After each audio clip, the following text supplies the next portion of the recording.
Hi, I'm Mike Robinson. I'm Director of Community Outreach and Hiring here at Temple University.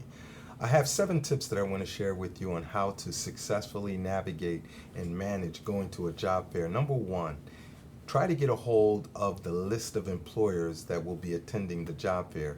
You want to get a hold of that list to research any employer on that list that you're most interested in. Let's say if there's 10 employers and out of the 10 there's 3 that you really like, research those 3 as the top 3 that you want to visit when you go to the job fair to find out what job opportunities they have available. And then if they have jobs that are in line with your background and experience, apply online. And when you go to the job fair, just make mention to the employer representative attending that you did apply online for certain positions so that they can follow up later.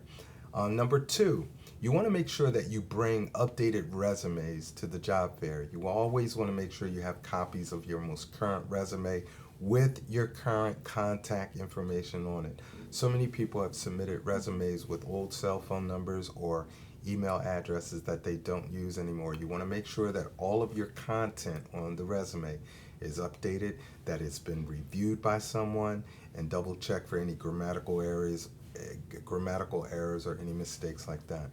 Number 3, you want to go to the job fair with the intent to make the best personal impression possible. This is a networking event. It's an opportunity for you to make a great impression on the recruiters who are attending. And one of the things that you want to do is to make sure that you have this thought in your head. I have a 30-second to 1-minute elevator pitch, which is point number 4 that I want to share. Your elevator pitch, which is point number 4, is a 30-second to 60-second bit of information about who you are, what your work experience has been, and what your accomplishments are to make the best impression on that employer rep possible. And make sure you're speaking to your highest level of education, your experiences that are relevant to the jobs that you're interested in, and most importantly, talk about your accomplishments. Your accomplishments are what's going to set you apart from everybody else because no one will have the same identical accomplishments. And if you need help in crafting your 30-second to 60-second elevator pitch, just Google search elevator pitch and you'll get a whole list of information on how to do that. Number 5 on my list is come dressed to impress. One of the worst things that you can do to shoot yourself in the foot is to show up to a job fair not looking professional. You don't want to go to a job fair in sneakers. You don't want to go to a job fair with wrinkled and crumpled clothes. You want to dress to impress. Ideally, if you possess a suit, go to a job fair suited and booted with a tie, a dress tie, dress pants, a sport jacket, or a full-fledged suit. If you don't have a full-fledged suit, at the very least, a white shirt, dress tie, dress slacks, and some dress shoes at the very least. Ladies, white blouse, dark blue skirt or black skirt, and flats.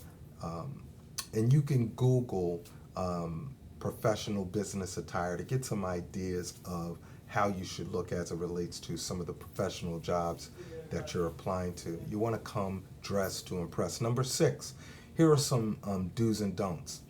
Don't chew gum while you're waiting to speak to an employer representative, and don't chew gum while you're speaking to an employer representative. Don't be on your cell phone.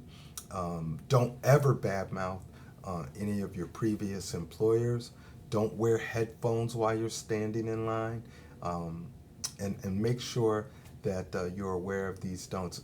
Do show up on time. If the job fair starts at 10 and ends at a certain time, try to go there as close to 10 as possible because you want to hit the job fair early. And the reason being, at the end of the job fairs, many of these employer representatives are talked out, they're weary, they're just ready to go. So the earlier is the better. And then lastly, bring a pen and notepad. Bring a pen and notepad. You may need to write down some instructions that you were given. You may need to write down some important dates that you were given. It's important that you bring a pen and a notepad so you're not fumbling around asking somebody, hey, can you give me a piece of paper, or you have an ink pen that I can borrow. Bring a notepad in your own pen so that you can record and document any important information that the representatives may give you. I hope that you found these 7 tips helpful. If you need any elaboration on any of these 7 tips, or you have some concerns or questions that you'd like to bounce off of me, give me a call at 215-204-0677, 215-204-0677. Thank you, and I hope to talk to you soon.